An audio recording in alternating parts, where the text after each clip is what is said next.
Today we run into the last story in what I call the story section of the book of Daniel. Daniel in the lion's den. I got to tell you, I've been having fun with these stories. Next week we start what's called the apocalyptic section, and you're going to think you arrived in the Revelation of John again. Same genre of literature. You know how I like it. Today we're going to look at Daniel in the lion's den. A familiar story certainly to us all, but I wonder if we can hear it in a fresh way. Hear it for what God is trying to show us in it. Would you listen as the Spirit of God brings a word to you? It pleased Darius to set over the kingdom 120 satraps stationed throughout the whole kingdom, and over them he made 3 presidents, including Daniel. To these presidents, the satraps gave account so that the king might suffer no loss. Soon Daniel distinguished himself above all the other presidents and satraps because of an excellent spirit that was in him. And the king planned to appoint him over the whole kingdom. So the other presidents and the satraps tried to find grounds for complaint against Daniel in connection with the kingdom. But they could find no grounds for complaint or any corruption because Daniel was faithful and no negligence or corruption could be found in him. So the men said, "We shall not find any ground for complaint against Daniel unless we find it in connection with God's law." So the presidents and the satraps conspired and came to the king and said to him, "King Darius, live forever. All the presidents of the kingdom, the prefects, the satraps, the counselors, the governors are agreed that the king should establish an ordinance and enforce an interdict that whoever prays to anyone, divine or human, for 30 days, except to you, O king, shall be thrown into a den of lions. Now, O king, establish the interdict, sign the document, so that it cannot be changed according to the law of the Medes and the Persians, which cannot be revoked." Therefore, King Darius signed the document and interdict. Although Daniel knew that the document had been signed, he continued to go to his house, which had windows in the upper room that faced towards Jerusalem. And so he would get down on his knees 3 times a day to pray to his God and praise him, just as he'd done previously. Conspirators came and found Daniel praying and seeking mercy before his God. Then they approached the king and said concerning the interdict, "O king, did you not sign an interdict that anyone who prays to anyone, divine or human, within 30 days except to you, will be put into the den of lions?" And the king answered, "The thing stands fast, according to the law of the Medes and the Persians, which cannot be revoked." Then they responded to the king, "Daniel, one of the exiles from Judah, pays no attention to you. O king, he pays no attention to you or your interdict that you have signed, but instead he prays 3 times a day to his God." When the king heard the charge, he was very much distressed. Then the king gave the command, and Daniel was brought and thrown into the den of lions. The king said to Daniel, "May your God, whom you faithfully serve, deliver you." Then the king went to his palace, spent the night fasting. No food was brought to him, no pleasures, no women, and sleep fled from him. Then at break of day, the king got up and hurried to the den of lions. When he came near the den where Daniel was, he cried out anxiously, "O Daniel, servant of the living God, has your God, whom you faithfully serve, been able to deliver you from the lions?" Daniel then said to the king, "O king, live forever. My God sent his angel and shut the lions' mouths so that they would not hurt me, because I was found blameless before this God, and also before you, O king. I have done no wrong." Then the king was exceedingly glad and commanded that Daniel be taken up out of the den. So Daniel was taken up out of the den, and no kind of harm was found on him because he had trusted in his God. The king gave a command, and those that had accused Daniel were brought and thrown into the den of lions, they, their children, and their wives. Before they reached the bottom of the den of lions, the lions overpowered them and broke their bones into pieces. Here ends the reading of God's holy word.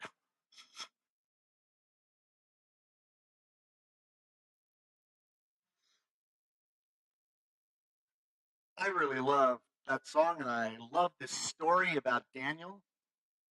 It reminds me of my Grammy, a woman of deep and profound faith. I was crazy about her. Somehow she managed to see right into you and recognize what was special about you. Her husband and her brother and sister-in-law all died within about 3 years of each other, and she ended up raising 4 teenagers in the midst of the Depression. She was a strong woman. She saw what was important. Saw what was important in each one of us. Why I liked her. I kind of model myself after her as a grandparent now. Spent a lot of time with Zion, my grandson, this weekend, and he said, "Saba, the helicopter was running through the underground." To which I said, "Oh, did you ever?" And it was running away from the bad guys. And I said, "Well, what do you think of that?" I was hoping that he would show me some sort of outrageous creature so that I could say, "Oh my, what a creature," just like my grandma. She was special. And we thought of her a lot when we read this story, because when she read the story of Daniel in the lion's den to my cousins, we got a big laugh out of it. Because this law of the Medes and the Persians, did you pick it up? It cannot be revoked. Understand, the law of the Medes and the Persians that put Daniel in the lion's den can't even be revoked by the king of the Medes and the Persians. And we thought that that was like Grammy's word, right?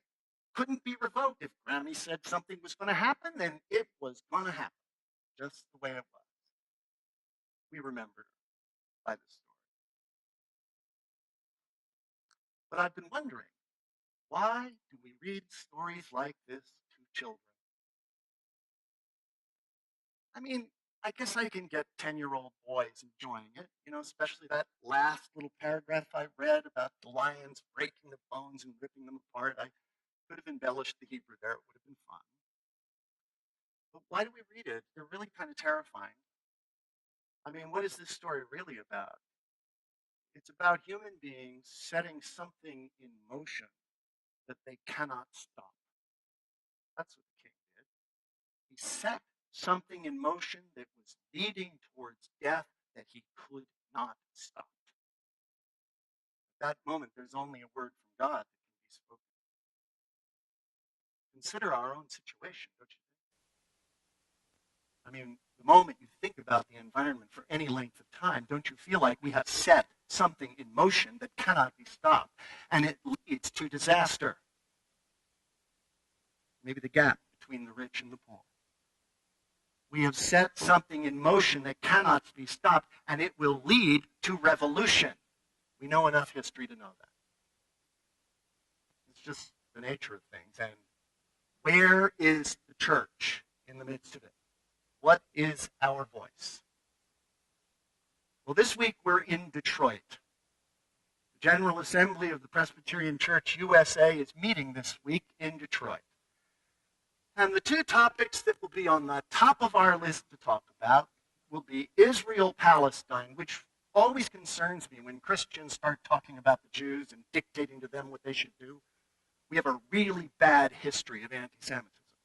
We don't really see things all that clearly, so it concerns me. We're going to spend a lot of time talking about that, but you've heard me go off on that diatribe before. The other thing we're going to spend a lot of time talking about is the nature of marriage. Now, that's a justice issue. I get it. All right, we should talk about that. But why am I pretty sure that the thing that won't be talked about the most will be the message of hope that the church needs to bring to a world that feels as though it's set on a collision course with disaster? I just don't think that's going to be number one, because we can't seem to agree on how to talk about it. I don't know. We have this message.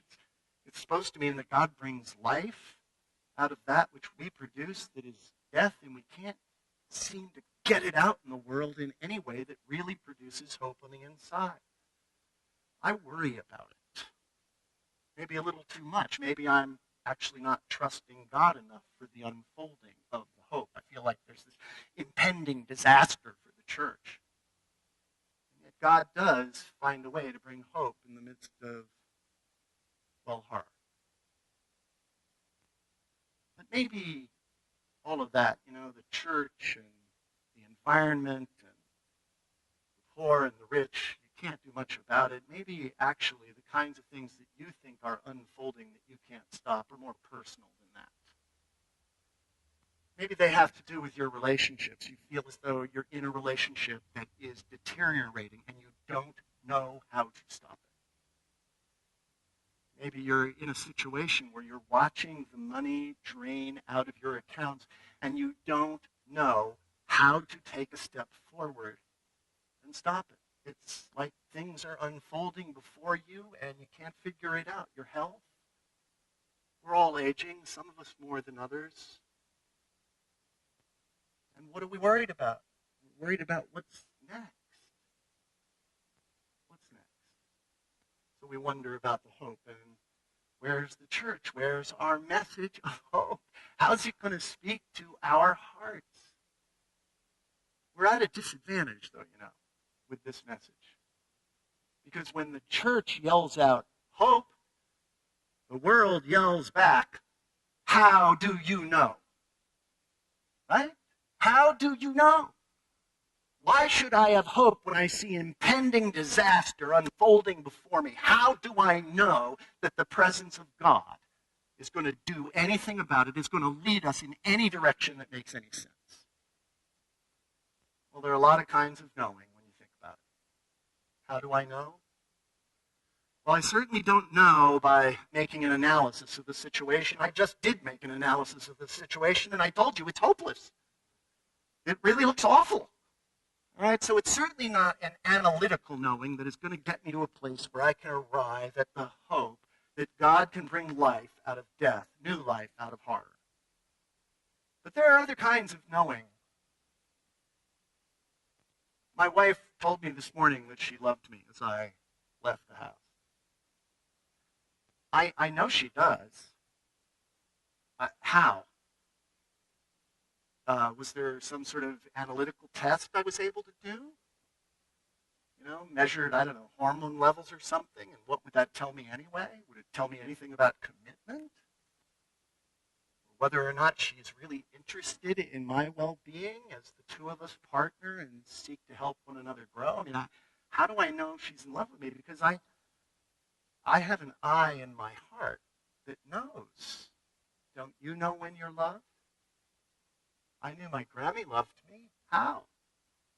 You can't just listen to the words, right? Because people will tell you just about anything they can to get what they want from you. So how do you know? How do you know that God is here? Because we have an eye of the Spirit that knows.